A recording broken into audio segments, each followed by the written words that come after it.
आप देख रहे हैं लाइव वायर, मैं हूं आपके साथ रवि शर्मा। जम्मू कश्मीर की बात करें तो जम्मू कश्मीर में सियासी गतिविधियां लगातार जारी हैं, वो थमने का नाम नहीं ले रहे हैं। समय समय से के बाद कुछ सियासी जो सरगर्मियां हैं वो तेज़ हो जाती हैं। कुछ समय पीछे चले तो सरकार द्वारा एक निर्णय लिया गया कि बीडीसी जो चेयरमैन है उनकी इलेक्शन करवाई गई और ये कहा गया कि पंचायतों को सशक्त किया जाएगा। बीडीसी चेयरमैन जो थे उन्हें ये सपने दिखाए गए कि उनके पास पावर आएगी ताकि वो अपने ब्लॉक में कुछ विकास कार्य करवा सकें।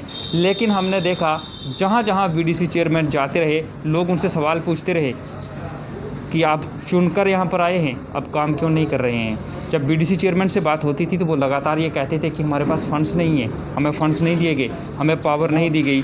अभी वही मामला जो था वो सॉल्व नहीं हुआ था कि अभी सरकार द्वारा एक और निर्णय जो है वो लिया गया है और जल्द ही अब सरकार जो है वो डीडीसी इलेक्शंस जो है वो करवाने जा रही है। जिससे बीडीसी चेयरमैन की बात करें तो इनमें थोड़ी नाराज़गी है। कुछ बीडीसी चेयरमैन जो है वो हमारे साथ मौजूद हैं और अलग अलग जो ज़िले हैं वहाँ से ये लोग यहाँ पर पहुँचे। इनसे जानेंगे कि आखिर इन्हें क्या परेशानी है, इन्हें क्या दिक्कत है अगर डीडीसी इलेक्शंस जो है वो होती है। सर, सबसे पहले आपका नाम जानना चाहूँगा। मेरा नाम चंद्रमोहन सिंह है, मैं चेयरमैन हूँ ब्लॉक डेवलपमेंट काउंसिल पैंथल से, अपना डिस्ट्रिक्ट रियासी। और सर, मैं आपसे ये जानना चाहूँगा, जिस तरह से आप लोगों ने आज मीटिंग की, आपत्ति आप जता रहे हैं कि ये इलेक्शन जो है वो सही तरह से नहीं हो रही है, आपको क्या आपत्ति है और इस इलेक्शन से अगर होती है तो? सर, आपका बहुत अच्छा सवाल है। उसी सवाल के साथ मैं जोड़ूंगा कि इलेक्शन जो है हमारी नज़र में हो चुकी है। अब जो इलेक्शन वाले वो आपत्ति वाली इलेक्शन हो रही है। हम तब की बात करें जब ब्लॉक डेवलपमेंट काउंसिल की इलेक्शन हुई थी 2019 में। मैं आपको जम्मू कश्मीर की पूरी अगर बात कहूँ तो कश्मीर में कुछ ऐसी जगहें थी जहाँ लोग जो है बहुत मुश्किल से जो है बाहर निकले थे। उन्होंने अपने सर पर कफन लेके जो है इलेक्शन लड़ी है वहाँ पर। उनको एक तरफ तो पूरा पाकिस्तान था और दूसरी तरफ टेररिज्म था, फिर भी उन्होंने जो हिंदुस्तान की सॉवरेनिटी है, जमहूरियत है, उस पर विश्वास करके उन्होंने इलेक्शन लड़ी। अब सरकार जो एक भद्दा मजाक करने जा रही है, उनकी जो वैलिडिटी है, मान्यता है, उसको आप ख़त्म कर रहे हैं। आप क्या कर रहे हो कि जम्मू कश्मीर में जो पहली इलेक्शन हुई पंचायती राज एक्ट 1989 के तहत होती है, उसमें क्या है, जब गठन करना था बीडीसीज का, लोग चुन के आए। उसके बाद जो सेकेंड हमारा जो थर्ड टायर होता है उसके लिए हमें डीडीसी चुनने थे, जहाँ से हम लोगों को फाइनेंशियल पावर्स आनी थी। जब डिस्ट्रिक्ट डेवलपमेंट काउंसिल की मीटिंग आपने आगे डिस्ट्रिक्ट डेवलपमेंट काउंसिल की इलेक्शन करवाने की जब प्राविधान लाया, उसमें जिस बंदे ने लहू लोहान होकर इलेक्शन लड़ी था, आप उसको तो रिजेक्ट कर रहे हो। आप तो उसको बोलोगे भाई साहब you are not eligible for the contesting. तो ये भद्दा मजाक है जो 73rd अमेंडमेंट में उसमें क्या उसमें ये लिखा है कि कोई बीडीसी चेयरमैन जो है वो इलेक्शन में हिस्सा नहीं ले सकता? आप मेरी बात सुने, जो बंदा ऑलरेडी चुन के आया है, ठीक है ना, चुन के वो आया है लोगों के काम करवाने, साल भर उसको हो गया। साल के बाद लोग उससे, आप भी जानते हैं जनाब, आप किसी के घर में जब मेहमान जाओगे ना तो 4-5 दिन लोग तो नहीं पूछते हैं। साल भर तो 6 महीने लोगों ने हमारा भी लिहाज किया। 6 महीने के बाद लोग हमसे हमारी अकाउंटेबिलिटी पूछ रहे हैं कि आपने क्या किया जनाब, जवाब दें। अब हम वापस उनके पास जाएंगे, जनाब जवाब आपको लगाओ, आग मुझे दोबारा से इलेक्ट करके चुनाओ, तो क्या लोगों का रिस्पांस क्या रहेगा? सर, लोगों का इसी रिस्पांस जो है वो उनको पता चल जाएगा ये एक भद्दा मजाक है। पंचायती राज एक्ट खुद में एक मुसीबत की जड़ बना रही है सरकार, जिसकी हमें समझ ही नहीं आ रही है कि 3-3.5 साल जो रह चुके हैं बीडीसीज के, उसमें से अगर आप डिस्ट्रिक्ट डेवलपमेंट काउंसिल का चेयरमैन बना लेंगे तो क्या आपत्ति है? अगर आपको ये 73rd अमेंडमेंट इंट्रोड्यूस करने में आपके इस चैनल्स के माध्यम से साफ बात कह दूं, हमें उसमें आपत्ति नहीं थी, मगर वो तो डे फर्स्ट से आपको इंट्रोड्यूस करना चाहिए था ना, कि जिस दिन उन्होंने पंचों सरपंचों की इलेक्शन करवाई वो आप 1989 एक्ट के तहत करवा रहे, बीडीसी 1989 के तहत। और जब वही बारात तैयार हो गई, कोट पहन के दूल्हा जाने निकल, आप कहते हो सर आप एलिजिबल ही नहीं हो। व्हाट डज इट मीन यार, ये तो भद्दा मना जाए तो और सर क्या फिर? अब आप क्या चाहते हैं, क्या होना चाहिए? हमारा सीधा सा सवाल सरकार से ये निवेदन है कि आप रिकंसिडर करें अपना ऑर्डर वापस लें। ये डिस्ट्रिक्ट डेवलपमेंट काउंसिल की जो इलेक्शन होगी, ये बीडीसी जो ऑलरेडी चुन के आए हैं, आम लोगों ने पंचों सरपंचों को चुना, पंचों सरपंचों ने बीडीसी चुना और बीडीसी ये डिसाइड करें डिस्ट्रिक्ट डेवलपमेंट बोर्ड का चेयरमैन उनमें से ही हो। ये हमारा जो निवेदन है सरकार कुछ और लोग भी हैं। जिस तरह से सरकार ने अभी डीडीसी इलेक्शन की बात कही, आपके साथी जो हैं वो कुछ आपत्ति जता रहे हैं, नाराज़गी उनके सरकार के प्रति। आपको क्या लगता है कि जब 5 सरपंचेज़ हैं उन्हें लोगों ने वोट दिया, 5 सरपंचेज़ आगे आए, उन्होंने बीडीसी चेयरमैन बना दिए, अब सरकार एक बार फिर से जनता के पास जा रही है डीडीसी इलेक्शंस की बात करें उसमें, क्या क्या क्या लगता है आपको? देखिए, जब हमारे पंचों सरपंचों की इलेक्शन हुई, वो ही हमारे जम्मू कश्मीर पंचायती राज एक्ट 1989 के तहत जब आपने पंचों सरपंचों की इलेक्शन कराई, उसके साथ हमारे जो देश के प्रधानमंत्री हैं माननीय मोदी जी, उनकी इंटरवीन के बाद यहाँ पर वीडीसी के इलेक्शन पहली बार हुए। लेकिन आपने तब हमको बहुत कुछ बताया कि हमारे पास ये फाइनेंशियल पावर्स भी होंगी, लेकिन अब क्या आन पड़ी हमारी सरकार को कि आपने एक डिस्ट्रिक्ट डेवलपमेंट टेरिटोरियल कॉन्स्टिट्यूंसीज हमारे बीच में क्रिएट कर दी डिस्ट्रिक्ट में, और उसके तहत आपने 14 वो जो कॉन्स्टिट्यूंसीज बनानी है। लेकिन इन्होंने एक और मजाक हमारे साथ ये किया कि हम उसके डिस्ट्रिक्ट डेवलपमेंट काउंसिल के मेंबर तो होंगे, लेकिन हमें वोटिंग राइट नहीं है। लेकिन ये हम तो यही इसकी कड़ी मजम्मत करते हैं और यही सरकार से अपील करते हैं। क्या लगता है आपको कि सरकार इस तरह का कदम जो उठाने जा रही है, क्या लगता है कि कोई मजबूरी है सरकार की?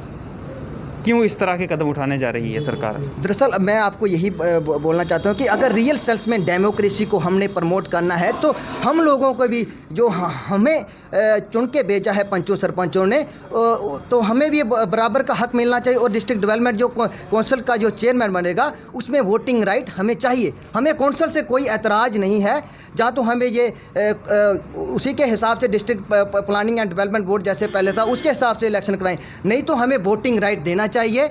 और हम तो यही अपील करते हैं सरकार से। हिंदुस्तान की बात करें, जम्मू कश्मीर की बात करें, कुछ भी नया यहाँ पर होता है तो उसमें राजनीति घुस जाती है, राजनीतिक लोग उसमें आ जाते हैं। जिसकी सरकार होती है, जिसका ज़्यादा दबदबा होता है, वो अपने तरीके से कानून बनाने लगता है। क्या आपको लगता है कि यहाँ पर भी ऐसा कुछ हो रहा है? देखिए, मैं इन चीज़ों में ज़्यादा नहीं जाना चाहता, और यही अभी हमारा जो मेन जो अभी उन्होंने जो नहीं, सवाल का जवाब तो आपको देना पड़ेगा ना। अब उसमें नहीं जाएंगे, इसमें नहीं जाएंगे, नहीं सवाल पूछा है सीधा जवाब दें आप। देखिए, हाँ, मैं ये बात मानता हूँ कि ब्यूरोक्रेसी यहाँ पर हावी हो गई है। जो हमारी जब से यूनियन टेरिटरी बनी है उसके पास ब्यूरोक्रेसी अलग अलग हथकंडे अपना रही है हमें कमज़ोर करने के लिए। और हम तो एलजी साहब से भी और माननीय हमारे प्रधानमंत्री मोदी साहब हैं उनसे भी यही अपील करते हैं कि जल्द से जल्द इस आर्डर को रिकन्सिडर किया जाए और हमें बराबर का वोटिंग राइट दिया जाए। ये लाल किले से देश के प्रधानमंत्री नरेंद्र मोदी भी लगातार ये ऐलान करते थे कि पंचायतों को सशक्त किया जाएगा। लोग भी ये सोच रहे थे कि पहली बार यहाँ पर इस तरह हो रहा है, बीडीसी चेयरमैन चुन के आए हैं, तो एडवाइज़र्स की बात करें वहाँ तक हर कोई नहीं पहुँच सकता, एलजी की बात करें वहाँ पर हर कोई नहीं पहुँच सकता है। तो यहाँ पर जो बीडीसी चेयरमैन होंगे उनके पास हम आसानी से पहुँच सकेंगे और हमारे मसले जो हैं वो हल होंगे। जो सपने उस समय आपको दिखाए गए थे, आपने भी सोचा होगा बीडीसी चेयरमैन बन जाएंगे, हमारे पास पावर आएगी, लोगों के हम काम करेंगे। उन सपनों का क्या हुआ? जब वो सपने आपके टूटे, कितना दुख हुआ आपको? नहीं, देखिए, मैं आपको यही बात बताता हूँ कि हमारे प्रधानमंत्री हैं, उन्होंने पहले दिन से ही हमें पंचायती राज जो इंस्टीट्यूशन है जम्मू कश्मीर में उनको मजबूत करने के लिए वो लगे हैं। लेकिन क्या अब आन पड़ी है और क्या हो रहा है यहाँ पर, उसमें हमें जाने की ज़रूरत है और हमें इन लोगों को ट्रेस करना है कि कौन लोग हम लोगों के साथ शरारतें कर रहे हैं। कुल मिलाकर आप ये कह रहे हैं कि जो दिल्ली से बात कही जाती है, वो सरकार कहती है, वो यहाँ पर इम्प्लीमेंट नहीं होती है।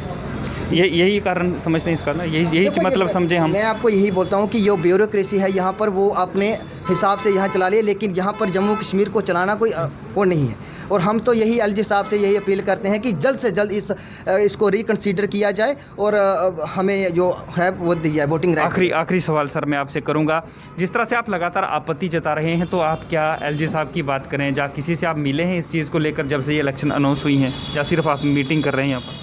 देखिए, अभी तो हमने जो है रिजेंटमेंट शो की है कि जिस तरीके के ये चीज़ें सामने आ रही हैं, तो अभी एलजी साहब से मिलने का हमें जो है समय नहीं मिला हुआ है। लेकिन जो जैसे आप बात कर रहे थे कि जो सेंट्रल की तरफ से आ रही है ना जो चीज़ें हैं, उनमें रणनीति और राजनीति दो चीज़ें हैं। हम चाहते हैं रणनीति साफ हो, न कि राजनीति हो। जो भी हो रहा है हमें तो साफ चीज़ें लग रही है कि ये राजनीति हो रही है, न कि रणनीति कोई है। अगर रणनीति होती तो कभी भी हम इसका विरोध ना करते। तो आखिरी एक और सवाल करूँगा, अगर आपकी बात को नहीं माना जाता, सरकार अपनी मर्जी से ये इलेक्शन जिस तरह से आर्डर पास किया गया है उसी तरह से करवा देती है, तो फिर आपके पास क्या ऑप्शन रहेगा?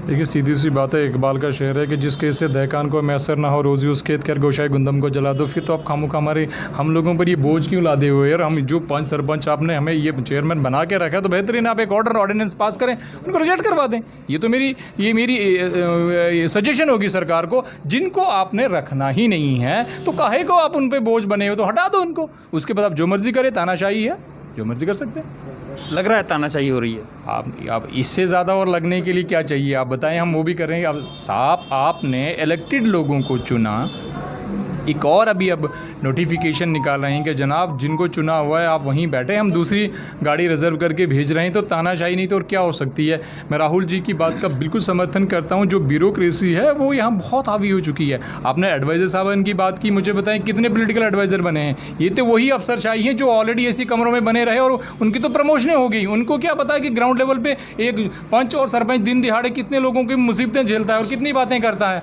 वो तो एयर कंडीशन लोगों से हमारे एडवाइज़र साहब आए हुए हैं। आप मुझे एक चीज़ बता दें, एक भी पॉलिटिकल एडवाइज़र क्या इन्होंने बनाया तो वो हमारा दर्द कैसे महसूस कर सकें। ये तो अफसरशाही और बिल्कुल एक ही शब्द वर्ड में मैं आपको बता दूं, ये अफसरशाही का ही नमूना है कि ये चीज़ें हो रही हैं। जम्मू कश्मीर की बात करें, बीडीसी चेयरमैन सारे इकट्ठे हैं या आप में भी कुछ फूट नज़र आ रही है? नहीं, फूट हम में नहीं है, हमारी कभी फूट न थी, ना है और ना कभी होगी। जब हम बीडीसी चेयरमैन बने तो अब सभी हैं, दर्द सबका एक जैसा है और उसका असर जो है रद्द अमल भी सबका एक जैसा ही होगा। चलिए बहुत बहुत शुक्रिया सर हमसे बातचीत करने के लिए। ये थे हमारे साथ कुछ बीडीसी चेयरमैन्स डीडीसी इलेक्शन को लेकर आपत्ति जता रहे हैं। और जी कुछ कहना चाहिए?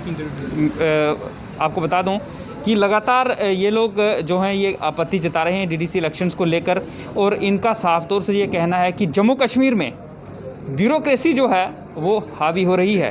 कुल मिलाकर सीधी तरह से ये कह रहे हैं कि जो दिल्ली से प्रधानमंत्री की बात करें, वो जो आर्डर वहाँ से पास करते हैं, जो बात वहाँ पर करते हैं, वो बात जम्मू कश्मीर के अंदर लागू नहीं होती। ये हम नहीं कह रहे हैं, ये लोग कह रहे हैं। आने वाले समय में ये लोग कह रहे हैं कि अगर डीडीसी की इलेक्शंस इनके जो मांगे हैं उसके हिसाब से नहीं होती है तो इससे अच्छा होगा कि जो बीडीसी हैं उन्हें एक ऐसा आर्डर पास किया जाए कि उनकी पोस्टों को ख़त्म कर दिया जाए, उन्हें वापस अपने घरों को भेज दिया जाए जहां से वो आए थे। Ravi Sharma, Live Wire, Jammu.